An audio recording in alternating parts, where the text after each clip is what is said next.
గుర్తుపెట్టుకోండి, మన పుట్టుకలో బాగుండకపోవచ్చు, మనం ఎదిగినప్పుడు బాగుండకపోవచ్చు, కానీ చనిపోయేటప్పుడు మాత్రం మన వెనక అనేక మంది వచ్చేలా మంచి పేరుతో చనిపోవాలి. దేవుని కుమారులుగా దేవుడిచ్చిన అనుభవాల్లో మనం మరణం ముగిస్తే నిజముగా ఈ లోకానికి కూడా మన మరణం ఎలా ఉంటుందో చెప్పిన పరిమళ వాసనగా ఉంటుంది. కానీ మనం చనిపోయాక ఏమనుకుంటారు తెలుసా? దరిద్రం వదిలిపోయింది, ఇది చనిపోయి అనుకుంటారు కదా.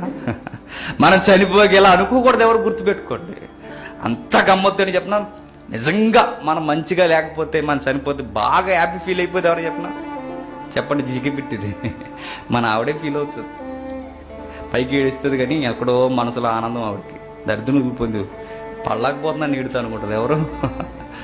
గుర్తుపెట్టుకోండి, మనం పోతే గనక కనీసం సంఘం మన లోటుని గుర్తెరగాలి. మనం పోతే కనుక గుర్తుపెట్టుకోండి, సంఘం మన లోటుని చూడాలి. ఆ లోటుని ఎవరు పూరుస్తారో అని బాధ తనుసుకుని ఆడాలి. కానీ ఇప్పుడు గుర్తుపెట్టుకోండి, సంఘానికి మనం మేలుగా ఉండే ఒక సందేశంతో మనం ముగిసిపోవాలి తప్ప మన మజిలీ సంఘానికి మనం భారంగా ఉంటే గుర్తుపెట్టుకోండి, సంసారానికి కూడా మనం భారంగా ఉంటే మన మజిలీ వారికి దుఃఖమే, మనకే దుఃఖమే. నలుగురికి మంచి చేసే ప్రయత్నం చేద్దాం. కుటుంబంగా, క్రైస్తవులుగా ఎవ్వరికి విరోధం లేకుండా మన పట్ల అనేక మంది ప్రేమ కలిగి జీవించాలి. వాళ్ళ మధ్య మనం జీవించాలి. క్రొత్త నిబంధన క్రైస్తవులు ఎలా ఉండాలి చెప్పినా, నా పరిశుద్ధులు లేదా నా పరిశుద్ధ ప్రభువు దగ్గరికి వెళ్ళిపోవాలని నిరీక్షణతో విశ్వాసి మదిలో ఎప్పుడు ఎలా ఉంటుందంటే, ప్రభువుని అందు పూర్తి విశ్వాసం, పరిపూర్ణ విశ్వాసం ఉంచిన వాడు చావు కొరకు ఎదురు చూస్తాడట. విశ్వాసం లేనివాడు అప్పుడు వచ్చేసింది అనుకుంటాడు. ఏంటది? బాగానే తినేవాడిని అంటే డ్రై ఫ్రూట్స్ అన్ని ఎలాగైపోయినట్టంటే అలాగే అయిపోతుంది. కానీ గుర్తుపెట్టుకో, నిజముగా ప్రభువునందు నిరీక్షించిన వాడు ఆ రోజు ఎప్పుడు వస్తుందా అని ఎదురు చూస్తాం.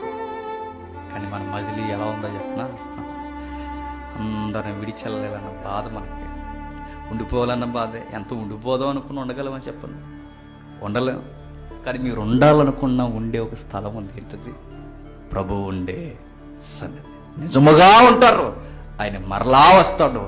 ఆయన యందు నిద్రించిన వారిని తమ తమ వరుసల్లో ఆయన లేపుతాడు ఖచ్చితంగా. ఇది మీరు నమ్మండి, నమ్మి విశ్వసించండి. ఈ నమ్మకంలో మీరు నష్టపోయేది ఏమీ ఉండదు. ప్రభువునందు నిరీక్షణ కలిగి నిద్రించండి. ఆయన మరలా తన వారిని తన సన్నిధిలోనికి లేపుకెళ్ళిపోతాడు. బోరధ్వనితో, మేఘాల ఆవరణముతో, పరిశుద్ధుల పరివారముతో పెళ్లి కూతురిని తీసుకెళ్తున్నట్టుగా తీసుకెళ్ళిపోతాడు. ఆ రోజు వెళ్ళిన ఆత్మ ఆయనతో సహవాసం, మరలా ఏదో పెండ్లి వస్త్రం ధరించుకోవడానికి వచ్చినట్లుగా ఆ దేహాన్ని మరలా నూతన దేహంగా ధరించుకొని ఆ వరుడుతో ఆ రోజు వెళ్ళిపోతామట. దీని కొరకు కదా మనం ఎదురు చూడాల్సింది. దీని కొరకే కదా క్రైస్తవులుగా మనం ఎదురు చూడవలసింది. అందుకే ఎదురు చూడాలి. పరిశుద్ధులుగా మనం జీవిస్తే, విశ్వాసులుగా మనం జీవిస్తే మరణం కొరకు ఎదురు చూస్తామట. అదే ప్రభువులో మనం జీవించకపోతే మరణాన్ని చూసి భయపడిపోతామట. చివరిగా మీరు అర్థం చేసుకోవాల్సిందే, నిజముగానే మరొక జీవితం ఉందా అంటే ఎస్ ఉంది. నిశ్చయముగా మన దేవుడు ఒకరోజు ఇక్కడికి వస్తాడు. ఆ రోజు మనల్ని ఈ లోకమైన ఐగుప్తి నుండి ఆయన తీసుకెళ్ళిపోతాడు. నిశ్చయముగా ఆయన వస్తాడు, నిశ్చయముగా వస్తాడు. యోసేపు చెప్పిన మాట అక్షరాలు జరిగింది. క్రొత్త నిబంధన విశ్వాసం కూడా చెబుతుంది, నిశ్చయముగా ఆయన మరలా ఈ లోకానికి వస్తాడు.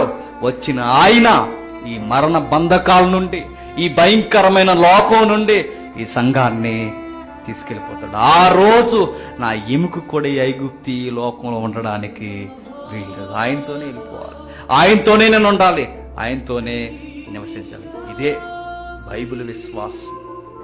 నిజంగా ఇలా అర్థమైతే నిజంగా చావు అంటే మనకు భయం ఉంటే చెప్పండి. చావు కూడా దేవుడే కదా. చీకటిని చూసి భయపడిపోతుంది. మరి అదేం విశ్వాసం? చీకటిలో నేను ఏమి ఎత్తుకెళ్ళిపోతుందని, అసలు నేను ఎవరిని ఎత్తుకెళ్ళాలనుకుంటారా? నిన్ను నన్ను తీసుకెళ్ళలేరు. చీకటి అంటే భయం, పాము అంటే భయం, అన్నీ భయమే. గుర్తుపెట్టుకోండి, విశ్వాసులకు ఉన్న వారికి అసలు భయమే ఉండదు. సముద్రం అల్లకుల్లాలమైపోయిన పౌలు భయపడలేదు, పాము కరిచేసినా భయపడలేదు. మొన్న ఒక వెస్ట్ గోదావరి వెళ్తే ఒక అక్క చేలోకి వెళ్ళిందట. పొదకు వస్తుంటే పాము కరిచేసింది. రక్తపొడలు అంటారు చూసారా, అవి దుబ్బుల్లో బతుకుతుంటాయి. ఆ రక్తపొడ కరిచేసింది. నిజానికి రక్తపొడ కరిస్తే రక్తం అంతా విరిగిపోతుంది, చర్మంతా మచ్చలు వచ్చేస్తే చచ్చిపోవాలి. దానికి వైద్యం కూడా తక్కువే. గమ్మత్తుండి చెప్పిన, కరిసిన మచ్చ ఉంది, బాడీకి మాత్రం ఏం కాదు. బైబిల్ ఇచ్చిన సెలవు ఏంటో చెప్పిన, ఆయన యందు నిరీక్షించిన వారిని విషసర్పాలు కూడా ఏమి చేయవు.